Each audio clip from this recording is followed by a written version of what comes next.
Hello guys, sale naman ngayon ang mga isda. Kaya bumili ako. Nagpabili ako kay kasamahan ko kasi nga hindi ako makalabas-labas dito sa pwesto ko. Kaya ito. Nagpabili ako. Ang hirap buksan. Wait lang.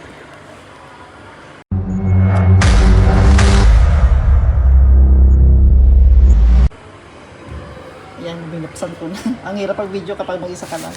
Ito na guys. Yan, makarel ito siya. Makarel Saudi. Pero parang galunggong ito sa atin or burot. Yan. Yan guys. Pag-utso lang ang kilo. So, giduhan lang ako ka kilo. Giduhan lang ako siya ka kilo para ilagay lang sa ref. No? I-frozen lang natin. So, regular sizes lang siya. Regular sizes. Yan guys. So, ang isang kilo siguro nasa, nasa 15 na piraso. Maganda ito sa prito or ipaksiw. Yan guys. Ibilangin natin yung isang kilo. Kung ilang piraso yung isang kilo.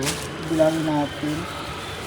Isa, dalawa, tatlo, apat, lima, anim, ito, walo, siyam, sampu, 11, 12, 13, 14. So, mga 14 na piraso guys, ang isang kilo. So, marami-rami na siya. No? Marami-rami na siya sa isang kilo. So, regular sizes naman to siya. Regular sizes lang siya.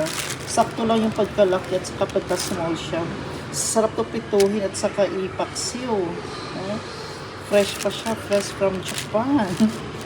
First guys. Makaril ito ang tawag dito. Makaril na isda. Pero parang burot man to sa atin yun. Burot or nanggalunggong, basta. No? Murag tulay. So, sa isang kilo na siya ay 14 pieces na kabuok.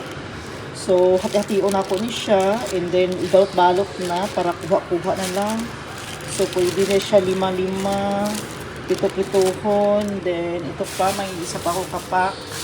Na kasi nga, siya, 2 ka kilo akong ipapalit para minsan lang kasi guys, magdagsa ang ganitong klase ng isda. So, ayan na siya. May pang-ulam na tayo. Yan. Siguro mga ko to siya, mga 2 weeks ko na uulamin. 2 weeks or sobra pa kasi nga, mag-isa lang naman ako. Yan na guys. Maraming salamat po sa pag-suporta sa aking channel. Arwin Channel. Magkano kaya doon ng sa atin ang kilo ng isda na galunggong? Magkano na kaya ang kilo? Is dito naka-sale siya ngayon? Is 8 real ang isang kilo? Yan. Marami na siya guys. So maraming salamat.